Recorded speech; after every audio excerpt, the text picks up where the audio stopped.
रंजित हवेली सुदूर पहाड़ियों के बीच घने जंगलों में एक वीरान हवेली थी, जिसे लोग रक्त रंजित हवेली कहते थे।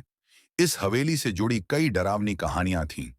कहा जाता था कि वहां जाने वाला कभी लौटकर नहीं आता। गांव के बुजुर्ग बताते थे कि 100 साल पहले वहां ठाकुर रणवीर सिंह अपनी पत्नी और बेटे के साथ रहते थे। लेकिन एक रात हवेली में भयानक नरसंहार हुआ। जब नौकर चाकर सुबह पहुंचे तो उन्होंने रणवीर सिंह, उनकी पत्नी और बेटे की लाशें खून से लथपथ पाईं। तब से हवेली में अजीब अजीब घटनाएं होने लगीं। रात में चीखने चिल्लाने की आवाजें आती, खिड़कियां और दरवाजे अपने आप खुलते बंद होते, और कई लोगों ने वहां एक साए को घूमते देखा था। अचानक मिला निमंत्रण गांव में एक युवा पत्रकार अर्जुन इन कहानियों पर विश्वास नहीं करता था। वह सच्चाई जानना चाहता था। एक दिन उसे एक पुराना निमंत्रण मिला, जिस पर लिखा था, अगर तुम्हें सच जानना है तो आधी रात को हवेली आओ। अर्जुन ने सोचा कि कोई उसे डराने की कोशिश कर रहा है, लेकिन उसकी जिज्ञासा बढ़ गई। वह अपने दोस्त विक्रम के साथ उस रात हवेली जाने का फैसला करता है। हवेली में प्रवेश रात के ठीक 12 बजे वे दोनों हवेली पहुंचे। हवेली पुरानी और टूटी फूटी थी। हर चीज पर धूल जमी थी और हवा में अजीब सा ठंडापन था। वे धीरे धीरे अंदर घुसे और टॉर्च की रोशनी में चारों ओर देखने लगे।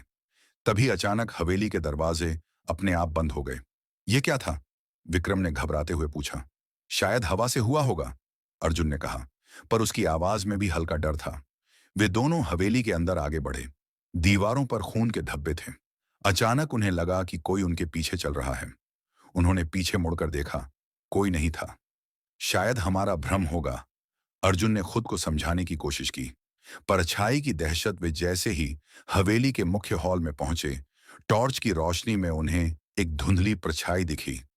वह परछाई धीरे धीरे उनके करीब आ रही थी। अचानक हवेली में बच्चे के रोने की आवाज गूंज उठी। विक्रम की हालत खराब होने लगी।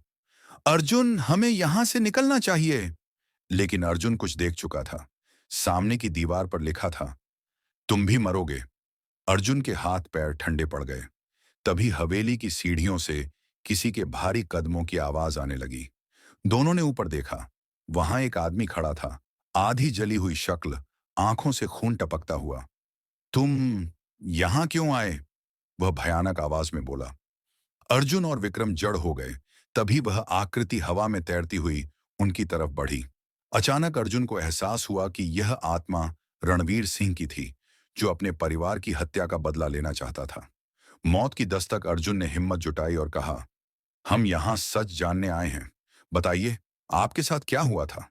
आत्मा की चीख हवेली में गूंज उठी। मुझे धोखे से मारा गया, मेरे अपने नौकरों ने, लेकिन मेरे परिवार को बचाने कोई नहीं आया। अब हर कोई मरेगा जो इस हवेली में कदम रखेगा।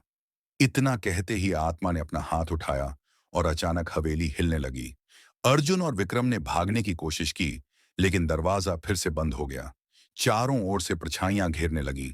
विक्रम चीखा, लेकिन उसकी आवाज हवा में घुल गई। अचानक वह जमीन में समाने लगा, जैसे कोई अदृश्य ताकत उसे खींच रही हो। अर्जुन ने उसका हाथ पकड़ने की कोशिश की, लेकिन विक्रम की चीखों के साथ वह गायब हो गया। अंतहीन आतंक। अर्जुन अब अकेला था। हवेली की दीवारों से खून बहने लगा। रणवीर सिंह की आत्मा हंस रही थी। अर्जुन ने दरवाजे की ओर भागने की कोशिश की, लेकिन अचानक हवेली में एक बड़ा झटका लगा और सब कुछ अंधेरा हो गया।